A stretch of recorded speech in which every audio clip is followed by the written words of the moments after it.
नमस्कार, जोहार। मैं नेहा सिंह और आप देख रहे हैं न्यूज झारखंड। समय हो चला है झारखंड की दिन भर की हर बड़ी और अहम खबर से अपडेट होने का, लेकिन उससे पहले आइए एक नजर डालते हैं आज की मुख्य सुर्खियों पर। जेपीएससी जेएसएससी पर बड़े फैसले की उम्मीद, कैबिनेट में पुनर्गठन और परीक्षा सुधार पर मंथन। विधायक जयराम बोले सरकार बदलेगी तो देख लेंगे, धनबाद में थानेदार से गाली गलौज का ऑडियो वायरल, विधायक सहित 11 पर एफआईआर। गिरिडीह सीसीएल अस्पताल कैंपस में भूधसान, जमीन धंसने से मचा हड़कंप, 2 घर क्षतिग्रस्त, सड़क में आई दरारें, सुरक्षा के लिए गार्ड तैनात। चतरा में पुलिस और राहुल दुबे गैंग के बीच मुठभेड़, पुलिस को देखते ही अपराधियों ने शुरू की अंधाधुंध फायरिंग, एक गिरफ्तार, साथी फरार। झारखंड में लो प्रेशर का असर जारी, कई जिलों में बारिश, 27 अगस्त से फिर बढ़ेगी गतिविधि। देवेंद्र नाथ महतो की भर्ती सुधार यात्रा हजारीबाग पहुंची, परीक्षा व्यवस्था पर उठाए सवाल, प्रश्न पत्र लीक मुक्त झारखंड का संकल्प। परिसीमन को लेकर बंधु तिर्की ने जताई चिंता, 30 अगस्त को आदिवासी महाजुटान। जेएसएससी सीजीएल मामले में 100 सफल अभ्यर्थियों से पूछताछ, 2 दर्जन और लोगों को समन, जांच में खुल रहे राज। गुमला में कार ट्रक की आमने सामने भिड़ंत, कार सवार एक की मौत, 4 घायल, सभी शिव चर्चा कार्यक्रम में शामिल होकर लौट रहे थे घर। देवघर में अस्पतालों के आउटसोर्सिंग कर्मियों के लिए 15 करोड़ जारी, अब बिना बायोमेट्रिक नहीं मिलेगा पेमेंट। ये थी सुर्खियां, अब जानते हैं सभी खबरों को विस्तार से। जेपीएससी जेएसएससी पर बड़े फैसले की उम्मीद, कैबिनेट में पुनर्गठन और परीक्षा सुधार पर मंथन। मुख्यमंत्री हेमंत सोरेन की अध्यक्षता में झारखंड कैबिनेट की बैठक हो रही है। इसमें जेपीएससी के पुनर्गठन और नए अध्यक्ष व सदस्यों की नियुक्ति से जुड़े प्रस्ताव पर फैसला होने की संभावना है। एल ख्यांगते के अध्यक्ष पद से और 3 सदस्यों के इस्तीफे के बाद आयोग के प्रमुख पद खाली हैं। ऐसे में जेपीएससी को फिर से सक्रिय करने के लिए नए नियुक्तियों पर सरकार की ओर से फैसला लिया जा सकता है। इसके साथ ही परीक्षा सुधार समिति के गठन और उसके अन्य सदस्यों के नाम तय करने का प्रस्ताव भी सामने आ सकता है। जेपीएससी जेएसएससी की सीजीएल परीक्षाओं में सामने आई कथित अनियमितताओं को देखते हुए दोनों आयोगों में आंतरिक निगरानी प्रकोष्ठ बनाने और परीक्षा प्रक्रिया की निगरानी मजबूत करने पर भी फैसला संभव है।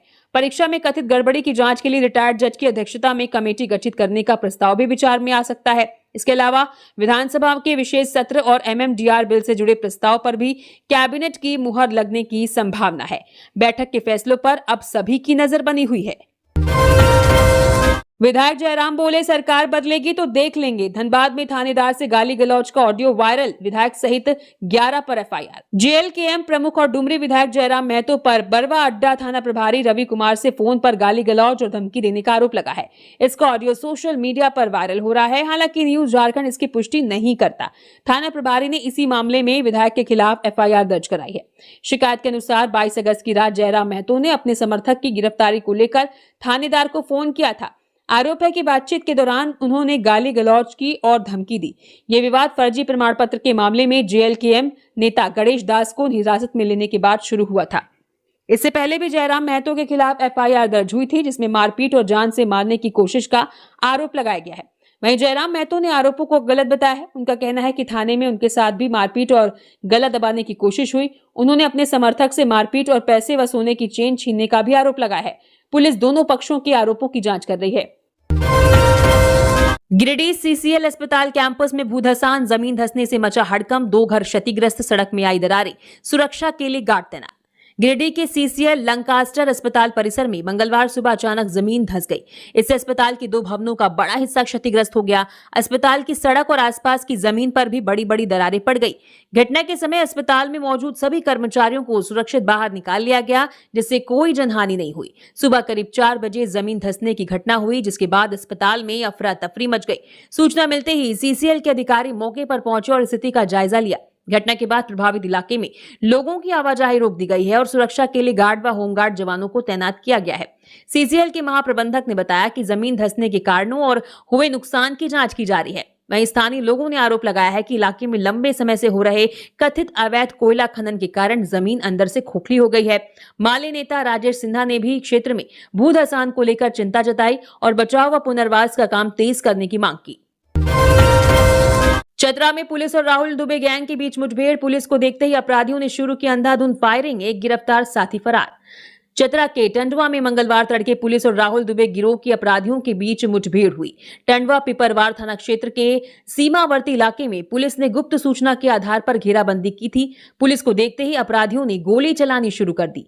जवाबी कार्रवाई में गिरोह के सदस्य विकास कुमार के पैर में गोली लगी, जिसके बाद पुलिस ने उसे पकड़ लिया। घायल विकास को इलाज के लिए हजारीबाग भेजा गया है। वहीं उसके कुछ साथी अंधेरे का फायदा उठाकर भाग गए। बताया गया कि रविवार को चंद्रगुप्त कोल परियोजना में सुशी इंफ्रा कंपनी के कार्यालय पर 4 नकाबपोश अपराधियों ने करीब 20 राउंड फायरिंग की थी। इसमें सुरक्षा गार्ड रविश कुमार यादव घायल हुए थे। इसके बाद पुलिस गिरोह के सदस्यों की तलाश कर रही थी। मंगलवार को सूचना मिलने पर पुलिस ने इलाके में कार्रवाई की और अब फरार अपराधियों को पकड़ने के लिए सर्च अभियान चलाया जा रहा है। झारखंड में लो प्रेशर का असर जारी, कई जिलों में बारिश। 27 अगस्त से फिर बढ़ेगी गतिविधि। बंगाल की खाड़ी में बने निम्न दबाव के क्षेत्र का असर झारखंड में लगातार देखने को मिल रहा है। मंगलवार को राजधानी रांची समेत राज्य के कई हिस्सों में बादल छाए रहे और रुक रुक कर बारिश का दौर जारी रहा। गुमला, खूंटी, सिमडेगा, पश्चिमी सिंहभूम और सरायकेला खरसावा समेत दक्षिणी और पश्चिमी इलाकों में भी बारिश की गतिविधियां देखी गई। मौसम विभाग के मुताबिक लो प्रेशर के प्रभाव से अगले कुछ दिनों तक राज्य में मानसून सक्रिय रह सकता है और कई जिलों में हल्की से मध्यम जबकि कुछ जगहों पर भारी बारिश हो सकती है। राजधानी रांची में भी मौसम का मिजाज बदला हुआ है और आने वाले दिनों में बादल छाए रहने के साथ बारिश का दौर जारी रहने का अनुमान है। 27 अगस्त के आसपास बारिश की गतिविधि और बढ़ सकती है। मौसम विभाग ने अगले कुछ दिनों के लिए कई जिलों में भारी बारिश और वज्रपात को लेकर अलर्ट जारी किया है। हालांकि राज्य में बारिश की गतिविधि बढ़ने के बावजूद मानसून की कुल बारिश अब भी सामान्य से कम बनी हुई है। मौसम विभाग को उम्मीद है कि लो प्रेशर के कारण होने वाली बारिश से आने वाले दिनों में राज्य में बारिश की कमी कुछ हद तक कम हो सकती है। देवेंद्र नाथ महतो की भर्ती सुधार यात्रा हजारीबाग पहुंची, परीक्षा व्यवस्था पर उठाए सवाल, प्रश्न पत्र लीक मुक्त झारखंड का संकल्प। छात्र नेता देवेंद्र नाथ महतो की भर्ती सुधार यात्रा मंगलवार को दूसरे दिन चतरा से हजारीबाग पहुंची। सुबह इटखोरी से शुरू हुई यात्रा चतरा के कई इलाकों में होते हुए कटक मसांडी के रास्ते हजारीबाग पहुंची। यहां शहीद निर्मल महतो की प्रतिमा पर माल्यार्पण किया गया। इसके बाद यात्रा कोडरमा के लिए रवाना हो गई। यात्रा के दौरान देवेंद्र नाथ महतो और उनके साथ चल रहे छात्रों ने युवाओं से परीक्षा में गड़बड़ी और भर्ती प्रक्रिया को लेकर जागरूक रहने की अपील की। देवेंद्र नाथ महतो ने कहा कि यात्रा झारखंड के सभी जिलों में जाएगी। इसका उद्देश्य गांव-गांव जाकर युवाओं को प्रश्न पत्र लीक और परीक्षा में कथित गड़बड़ी के बारे में जागरूक करना है। उन्होंने कहा कि ये यात्रा लाखों छात्रों के भविष्य के लिए है और उनका लक्ष्य झारखंड को प्रश्न पत्र लीक से मुक्त बनाना है। यात्रा में शामिल छात्र राजेश कुमार ने भी कहा कि सरकार को परीक्षा व्यवस्था में सुधार करना चाहिए। उन्होंने कहा कि अगर छात्रों की मांगे नहीं मानी गई तो आंदोलन को और तेज किया जाएगा। जरमुंडी विधायक के घर से युवक का शव बरामद, परिजनों ने जताई हत्या की आशंका। दुमका के हंसडीहा थाना क्षेत्र के नोनीहाट में जरमुंडी विधायक देवेंद्र कुंवर के घर से 28 वर्षीय सोनू राउत का शव मिला है। सोनू देवघर के सारवा थाना क्षेत्र के दोयम तेलियाडीह गांव का रहने वाला था और विधायक के घर पर खाना बनाने का काम करता था। सोमवार सुबह उसने नाश्ता बनाया और फिर अपने कमरे में चला गया। दोपहर जब उसे खाना बनाने के लिए बुलाया गया तो वो नहीं मिला। तलाश करने पर उसके कमरे में उसका शव मिला। घटना की जानकारी मिलते ही पुलिस मौके पर पहुंची और शव को पोस्टमार्टम के लिए भेज दिया। सोनू के परिवार वालों ने उसकी हत्या की आशंका जताई है। पुलिस पूरे मामले की जांच कर रही है। एसडीपीओ नवल किशोर सिंह ने बताया कि पोस्टमार्टम रिपोर्ट आने के बाद ही मौत की सही वजह पता चलेगी। परिसीमन को लेकर बंधु तिर्की ने जताई चिंता, 30 अगस्त को आदिवासी महाजुटान। झारखंड के पूर्व मंत्री बंधु तिर्की ने परिसीमन को लेकर चिंता जताई है। उन्होंने बताया कि 30 अगस्त को आदिवासी एकता महाजुटान रैली आयोजित की जाएगी। बंधु तिर्की ने कहा कि लोकसभा और विधानसभा सीटों के लिए परिसीमन का असर झारखंड के आदिवासी समाज के राजनीतिक प्रतिनिधित्व और अधिकारों पर पड़ सकता है। उन्होंने कहा कि लोगों को समय रहते इस मुद्दे को लेकर जागरूक होने की जरूरत है। बंधु तिर्की ने बताया कि 2002 से 2008 के बीच भी परिसीमन के दौरान झारखंड में आदिवासियों के लिए आरक्षित विधानसभा सीटों को कम करने का प्रस्ताव आया था। उस समय इसका विरोध किया गया था। उन्होंने कहा कि अब एक बार फिर परिसीमन की चर्चा शुरू हुई है, इसलिए आदिवासी समाज को एकजुट होकर अपने अधिकारों की आवाज उठानी होगी। गुमला में कार ट्रक की आमने सामने भिड़ंत, कार सवार एक की मौत, 4 घायल। सभी शिव चर्चा कार्यक्रम में शामिल होकर लौट रहे थे घर। गुमला रांची सड़क पर नागफेनी के पास सोमवार देर रात कार और ट्रक की टक्कर हो गई। इस हादसे में करंज गांव के परमेश्वर सिंह की मौके पर ही मौत हो गई। कार में सवार 4 लोग घायल हो गए। सभी को गुमला सदर अस्पताल ले जाया गया। इसमें सुशील केसरी और कमल बड़ाई की हालत गंभीर होने पर उन्हें रांची रिम्स भेज दिया गया। अंकित कुमार का इलाज गुमला सदर अस्पताल में चल रहा है, जबकि एक घायल की पहचान अभी नहीं हुई है। पुलिस ने मृतक के शव का पोस्टमार्टम कराकर परिवार वालों को सौंप दिया। घायलों ने बताया कि वे बेड़ो में एक कार्यक्रम में शामिल होकर गुमला लौट रहे थे। इसी दौरान रास्ते में हादसा हो गया। पुलिस ने मामला दर्ज कर जांच शुरू कर दी है। हादसे के बाद ट्रक चालक ट्रक छोड़कर भाग गया। पुलिस ने कार और ट्रक दोनों को जब्त कर लिया है। हादसे के बाद ऑटो में ही फंसा रहा चालक। गोड्डा में अज्ञात वाहन ने ऑटो को मारी टक्कर। घंटे भर बाद चालक निकाला गया। गोड्डा के ललमटिया थाना क्षेत्र में NH 133 पर बाबूपुर के पास बीती रात एक तेज रफ्तार वाहन ने ऑटो को टक्कर मार दी। हादसे के बाद वाहन चालक मौके से भाग गया। टक्कर से ऑटो बुरी तरह टूट गया और चालक करीब 1 घंटे तक उसमें फंसा रहा। सूचना मिलने पर पुलिस और ग्रामीण मौके पर पहुंचे और काफी कोशिश के बाद चालक को बाहर निकाला।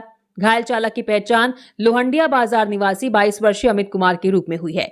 पुलिस उसे बीआरई जोर अस्पताल लेकर गई, जहां से गंभीर हालत में गोड्डा सदर अस्पताल उसे भेज दिया गया।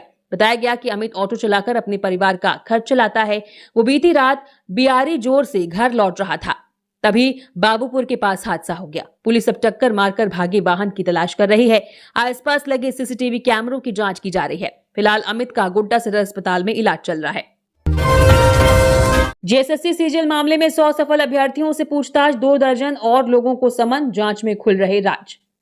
जेएसएससी सीजीएल परीक्षा में कथित गड़बड़ी की जांच कर रही सीआईडी की एसआईटी अब तक करीब 100 सफल अभ्यर्थियों से पूछताछ कर चुकी है। सोमवार को भी टीम ने करीब 20 अभ्यर्थियों से पूछताछ की। वहीं मंगलवार को करीब 2 दर्जन और सफल अभ्यर्थियों को पूछताछ किया जा रहा है। इनसे परीक्षा चयन और किसी संदिग्ध गतिविधि के बारे में जानकारी ली जा रही है। जांच में संदिग्ध भूमिका मिलने वाले अभ्यर्थियों से आगे भी पूछताछ की जा रही है। इस मामले में एसआईटी ने अभय तिवारी से भी पूछताछ की, जिन्हें जांच में मुख्य संदिग्ध बताया गया है। अभय सीजीएल के जरिए सरकारी नौकरी हासिल कर चुके हैं और टीडीपीएल में मार्केटिंग मैनेजर के पद पर काम कर चुके हैं। वहीं उनकी पत्नी सुषमा और भाई अक्षय को भी पूछताछ के बाद जेल भेज दिया गया है। दोनों के भी सीजीएल परीक्षा में सफल होने की बात सामने आई है। एसआईटी अब इनकी भूमिका और दूसरे संदिग्ध अभ्यर्थियों से इनके संबंधों की जांच कर रही है। एमएमडीआर संशोधन बिल सियासत, सुबोध कांत सहाय बोले 3.5 करोड़ झारखंडियों के अधिकार पर कुठाराघात।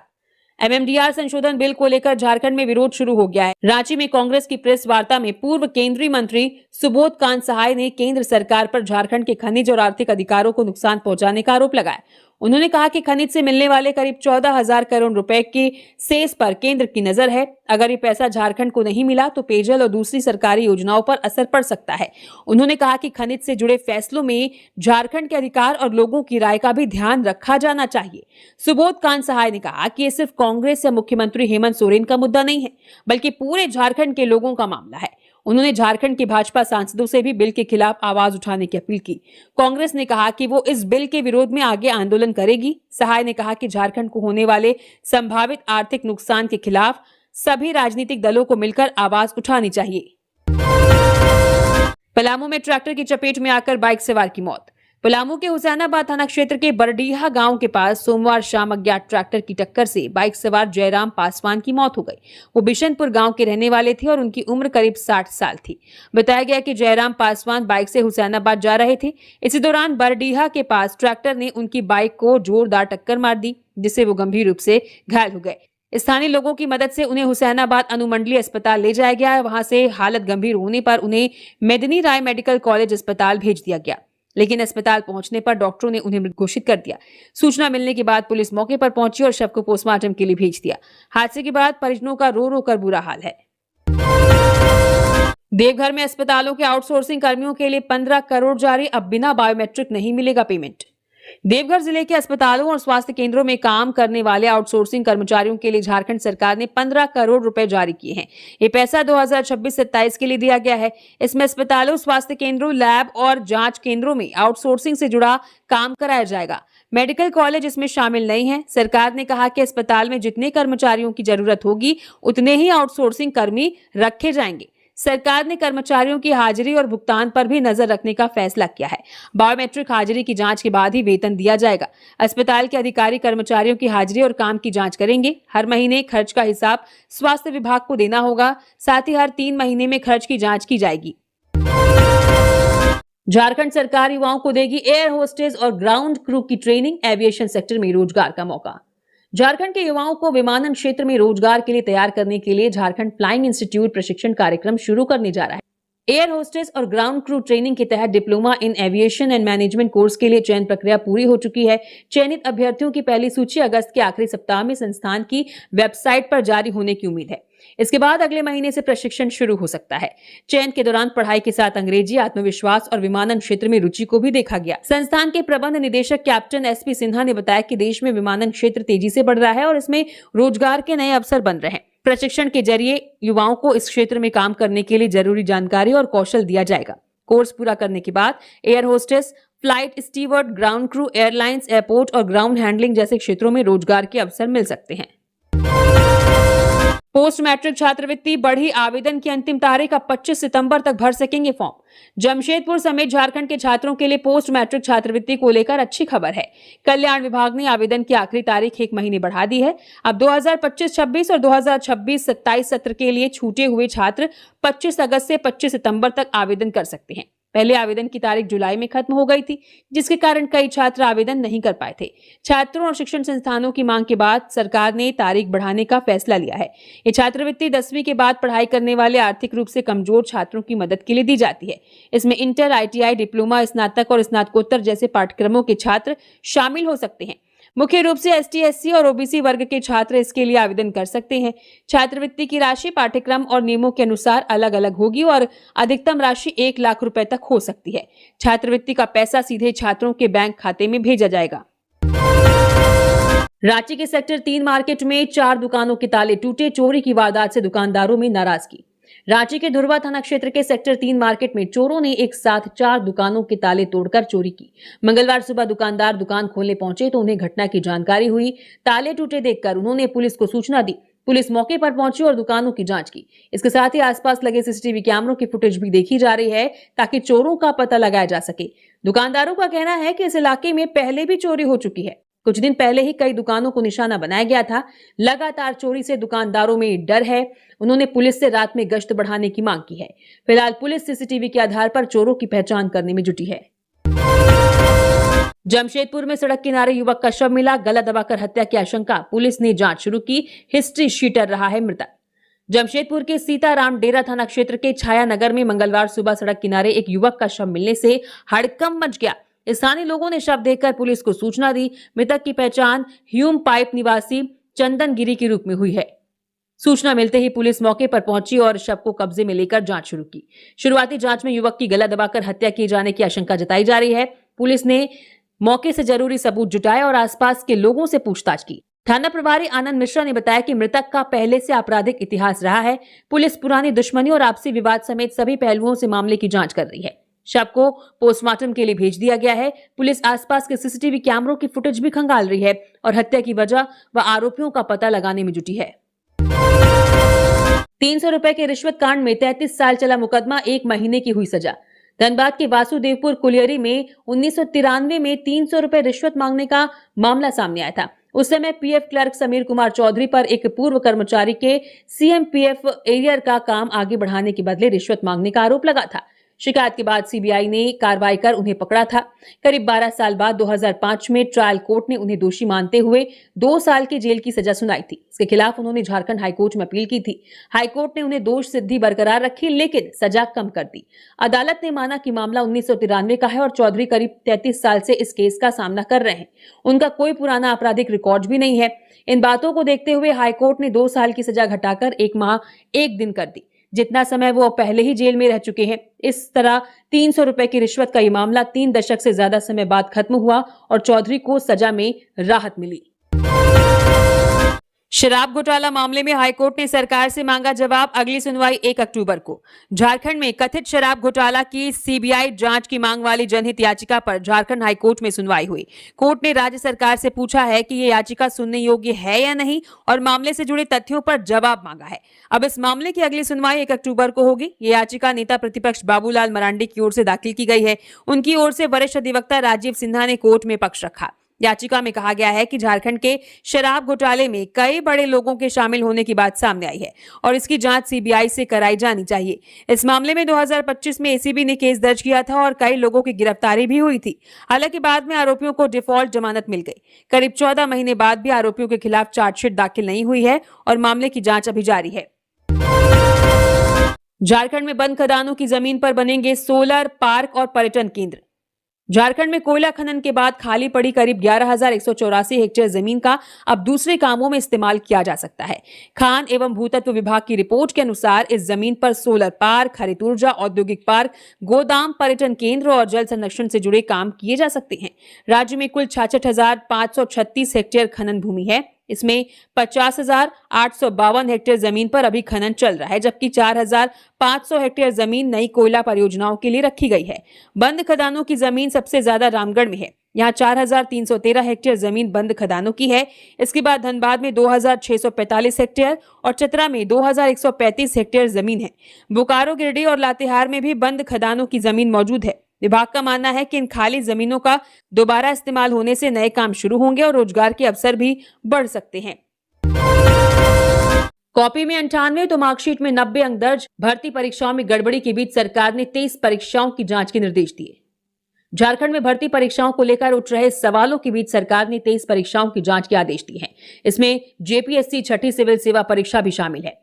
इस परीक्षा के पीटी रिजल्ट में कई बार बदलाव हुआ। पहले 5,138 अभ्यर्थी पास हुए थे, फिर ये संख्या 6,103 और बाद में बढ़कर 34,634 हो गई। इसको लेकर अभ्यर्थियों ने सवाल उठाए।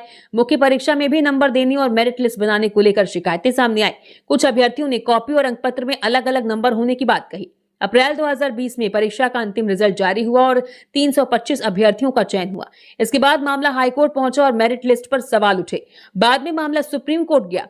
अगस्त 2022 में सुप्रीम कोर्ट ने चयनित अभ्यर्थियों की नियुक्ति को बरकरार रखा। सरकार ने 18 अगस्त 2026 को इस परीक्षा की फिर से सीआईडी जांच का आदेश दिया था। जांच में परीक्षा के दौरान हुई गड़बड़ियों की सच्चाई सामने लाने की कोशिश की जाएगी।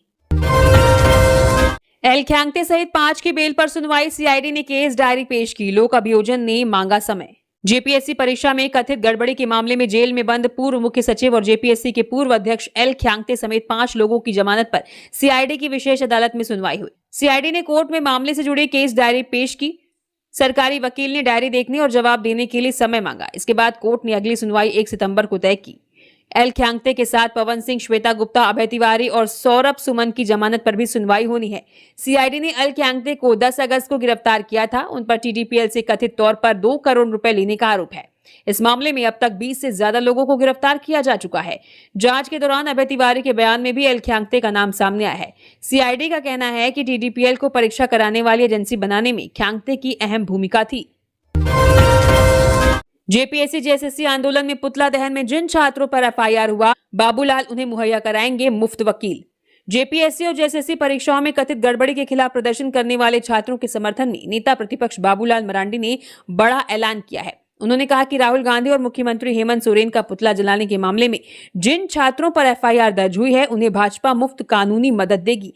उन्होंने कहा कि छात्र अपनी एफआईआर और केस की जानकारी के साथ मोबाइल नंबर भाजपा को ईमेल के जरिए भेजें। इसके बाद उन्हें मुफ्त वकील उपलब्ध कराया जाएगा। बाबूलाल मरांडी ने आरोप लगाया कि झामुमो कांग्रेस सरकार छात्रों की आवाज दबाने के लिए उन पर मुकदमे कर रही है। उन्होंने कहा कि भाजपा छात्रों के साथ खड़ी है और जरूरत पड़ने पर उन्हें हर तरह की कानूनी मदद दी जाएगी। उन्होंने कहा कि छात्रों पर हो रही कार्रवाई का भाजपा राजनीतिक रूप से भी विरोध करेगी। छात्र अपनी जानकारी yourbabullal@gmail.com पर भेज सकते हैं। हाथूबाई ठाव का बोर्ड और सरना झंडा उखाड़ने पर आदिवासी समाज में आक्रोश। आवास बोर्ड मुख्यालय घेरा। हाथूबाई ठाव का बोर्ड और सरना झंडा हटाए जाने से आदिवासी समाज के लोग नाराज हैं। मंगलवार को बड़ी संख्या में महिला पुरुष झारखंड राज्य आवास बोर्ड के मुख्यालय पहुंचे और कार्यालय का घेराव किया। लोगों का आरोप है कि बिना बताए बोर्ड और झंडे को हटाकर कार्यालय परिसर में रख दिया गया था। विरोध के बाद बोर्ड ने दोनों को वापस कर दिया। इसके बाद लोगों ने पूजा पाठ के साथ बोर्ड और सरना झंडे को फिर से लगा दिया। समाज के लोगों ने कहा कि हाथूबाई ठाव उनका पुराना धार्मिक स्थल है। यहाँ लंबे समय से पूजा पाठ और दूसरे पारंपरिक कार्यक्रम होते हैं। लोगों का कहना है कि आदिवासी समाज ने हाउसिंग बोर्ड के लिए जमीन दी थी, लेकिन इसके बाद भी उनके धार्मिक स्थल का ध्यान नहीं रखा जा रहा है। उन्होंने कहा कि बिना जानकारी बोर्ड और सरना झंडा हटाना उनकी आस्था और परंपरा को ठेस पहुंचाने वाला है। 8 दिन बाद भी परीक्षा सुधार कमेटी का नोटिफिकेशन नहीं, बाबूलाल ने सरकार पर उठाए सवाल। परीक्षा व्यवस्था में सुधार के लिए कमेटी बनाने की घोषणा के 8 दिन बाद भी इसका नोटिफिकेशन जारी नहीं होने पर बाबूलाल मरांडी ने सरकार पर सवाल उठाया है। उन्होंने कहा कि 17 अगस्त को सरकार ने कमेटी बनाने की बात कही थी और इसकी जिम्मेदारी अमिताभ कौशल को देने की जानकारी दी गई थी। लेकिन अभी तक कमेटी के गठन की आधिकारिक जानकारी नहीं आई है। मरांडी ने कहा कि परीक्षा को लेकर छात्रों के मन में कई सवाल है, इसलिए कमेटी जल्द बननी चाहिए। बाबूलाल मरांडी ने कहा कि सरकार को कमेटी के गठन में देरी नहीं करनी चाहिए और छात्रों को पूरी जानकारी देनी चाहिए। उन्होंने अमिताभ कौशल की भूमिका पर भी सवाल उठाया।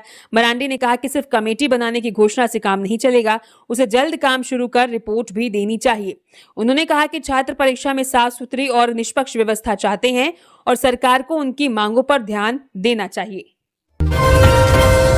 नीलांबर पीतांबर विश्वविद्यालय के रजिस्ट्रार ने दिया इस्तीफा। नीलांबर पीतांबर विश्वविद्यालय के रजिस्ट्रार नफीस अहमद ने अपने पद से इस्तीफा दे दिया है। प्रशासनिक और वित्तीय मामलों को लेकर विश्वविद्यालय में चल रहे विवाद के बीच ये दूसरा इस्तीफा है। इससे पहले विश्वविद्यालय के वित्त सलाहकार ने भी अपने पद से इस्तीफा दिया था। नफीस अहमद की नियुक्ति करीब 11 महीने पहले जेपीएससी के जरिए रजिस्ट्रार के पद पर हुई थी।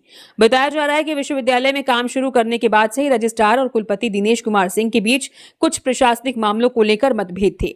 विवाद बढ़ने के बाद नफीस अहमद ने इस्तीफा दे दिया। हालांकि उन्होंने इस्तीफे की वजह निजी बताई है। फिलहाल उनका इस्तीफा स्वीकार नहीं किया गया है। आसनसोल झंझारपुर विशेष ट्रेन आज रवाना, मधुपुर और जसीडीह में भी ठहराव। श्रावणी मेला के अंतिम दौर में यात्रियों की बढ़ती भीड़ को देखते हुए पूर्व रेलवे की विशेष ट्रेन आज 25 अगस्त को आसनसोल से रवाना हो चुकी है। ट्रेन संख्या 03573 आसनसोल झंझारपुर अनारक्षित विशेष ट्रेन दोपहर 2 बजे आसनसोल से चली और 26 अगस्त को रात 1 बजे झंझारपुर पहुंचने का समय निर्धारित है। वापसी में ट्रेन संख्या 03574 झंझारपुर आसनसोल विशेष ट्रेन 26 अगस्त को सुबह 3 बजे रवाना होगी और उसी दिन दोपहर 1 बजे आसनसोल पहुंचेगी। ये विशेष ट्रेन चितरंजन, मधुपुर और जसीडीह जैसे प्रमुख स्टेशनों पर रुकेगी। इससे श्रावणी मेला से लौट रहे श्रद्धालुओं और दूसरे यात्रियों को सुविधा मिलेगी। अनारक्षित ट्रेन होने के कारण सामान्य श्रेणी में सफर करने वाले यात्रियों को भी अतिरिक्त विकल्प मिलेगा। रेलवे ने बढ़ती भीड़ को देखते हुए ये विशेष सेवा शुरू की है, जिससे नियमित ट्रेनों पर भी दबाव कम होगा। इसी तरह हर बड़ी और अहम खबरों से अपडेट रहने के लिए न्यूज झारखंड चैनल को सब्सक्राइब करें और बेल आइकन प्रेस करें। धन्यवाद।